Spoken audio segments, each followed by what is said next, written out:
And still with Saudi Arabia and perhaps another highly symbolic move towards interfaith dialogue and ties between the Jewish people, Sheikh Mohammed bin Abdul Karim Isa, a Saudi cleric known for his visit to Auschwitz, was elected by Crown Prince Mohammed bin Salman to deliver the main sermon at the height of the annual Hajj pilgrimage outside of Mecca on Friday. Sheikh Isa, who is the Secretary General of the Islamic World League, also hosted rabbis in Saudi Arabia and is known in the kingdom as the Zionist Imam.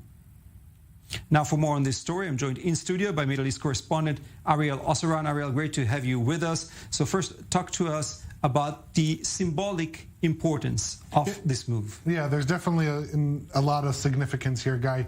This is the first time in decades that that someone who is not part of the traditional clergy, the traditional sheikhs, he's delivering the traditional Arafat Day prayer. This is perhaps the peak of the Hajj pilgrimage taking place on Mount Arafat, just outside of Mecca, the place where traditionally, or according to tradition, the Prophet Muhammad delivered his final speech.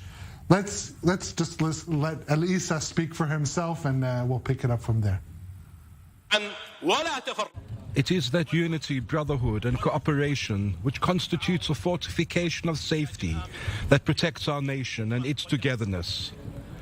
It also helps to maintain positive interactions with others, no matter who they are. So in his speech, Imam El-Isa basically called to avoid disharmony and hatred and find what brings us together. Now, why are we talking about this cleric at all? It's because he's been seen in recent years as the moderate face of Gulf states, and I think the timing coinciding with the Biden trip to the region, not only to Israel and the West Bank, but also to Saudi Arabia, definitely has some connections to that. Not only his ties to interfaith dialogue, he also visited Yeshiva University in New York, visited Auschwitz, saying there that he gave a prayer alongside his brothers, the Jews, and that statement is still haunting him to this day.